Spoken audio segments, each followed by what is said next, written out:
the motivation for getting your kid to sit down and really concentrate, it's really hard. You know, my kids don't do it very well, and they're in their 20s because they have gotten very accustomed to whether it was I tried to keep television away, sort of, and kind of the web away, sort of. I tried to get them, and they are big readers, but they are readers not of substance as much as distraction and fantasy. Which I'm not sure it's bad, but it is not what I expected them to be doing. Yeah, I would say that. I mean, having had several kids, especially the picture of kid with the video in front, the game playing, the book on their lap, the whole thing. My kids follow their passion, Right. and they will take the time for the passion. Yes, yeah. Now they'll cut out the world. One of my sons is a artist, and he will cut out the world travel, and that's because he's very passionate. But as soon as that's done, there's hypermedia everywhere. Mm-hmm. And so I think that to the point about the food, I do think that we're going to get we're going to see culture react Right. to these things in different ways. Mm-hmm. And our kids are different. We can't think the way they do.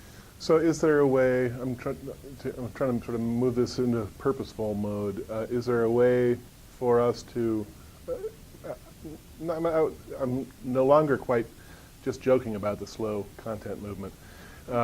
Is it something that we can position ourselves to take advantage of when the culture does shift back or shift into a different mode? Sure. I think you have to pick your battles. There's a lot of timing involved in everything. If you jump on the bandwagon of everything, if you follow the crowd, you're going to get swept up in it, and that's great if you like doing that, but that takes a lot of energy. And a lot of it is wheel spinning, and you see a lot of it, Joe said, the same article again and again. And if you just, wait for it and let things settle out a little bit, then you start to see whether it's really that important and you need to be on it or not.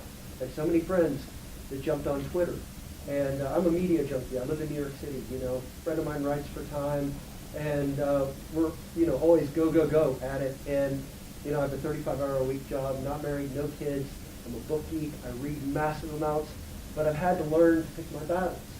I've had to learn that even I can't, read it all, and that was really tough for me because I was light years ahead of everyone else in reading when I was in school, and always really relished being past the tipping point of everything I got into. But I'm finding I'm having to get into less and less things, and I'm also having to be careful about the timing of doing that. Mm-hmm. If I really, right now, I'm reading a book called Generation Kill about the Iraqi invasion in 2003. Well after the point. But if you tried to figure out much about the Iraqi invasion in 2003, you couldn't get through the noise. No one really knew what was going on there. The whole weapons of mass destruction thing. And now only now do I feel I could maybe start to have an intelligent discussion with somebody about that. Mm-hmm. But only to start.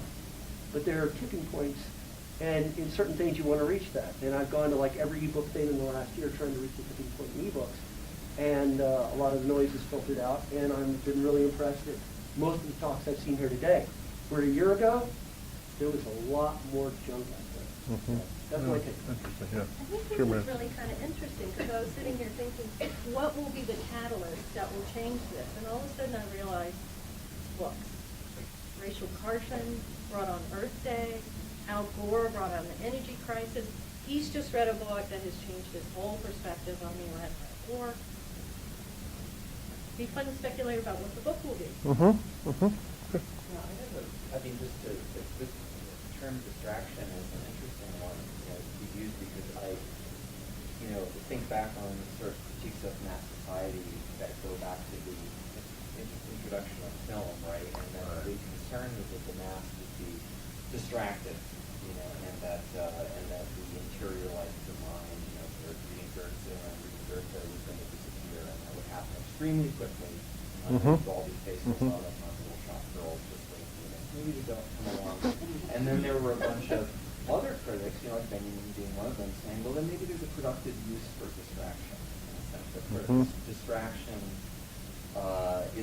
can be a form of resistance. Distraction is also a form of allows the imagination to play. And so I just sort of wonder how we might be positioned. I have no idea to take advantage of this interplay between having lots of content visible, serendipitously available in a highly linked environment, which you can get all distracted in, but then be able to have a way to come back to a container that allows for sustained interaction, like a book, to take an example. And it seems like, the kind of concern that everyone has is that we're going deeper and deeper and deeper into the hyperlinked, distracted space without having a kind of mechanism for coming back into a space for immersive reading and reconsideration. And I'm just wondering, if there's, I can't imagine there's a technological fix, but I sort of wonder if there's some way that, that publishers could be thinking about those two kinds of experiences and how to, kind of allow the reader to move back and forth between them. Sure.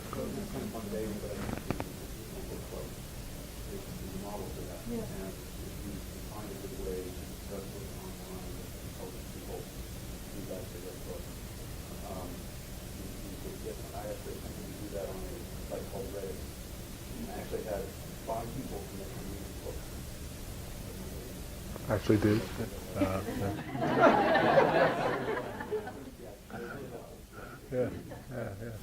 Yeah, I was thinking actually about Reddit, Dig, and other what I might call communities of curation, where it's a group of people who have sort of common ideas and common beliefs, and can help filter out some of the noise.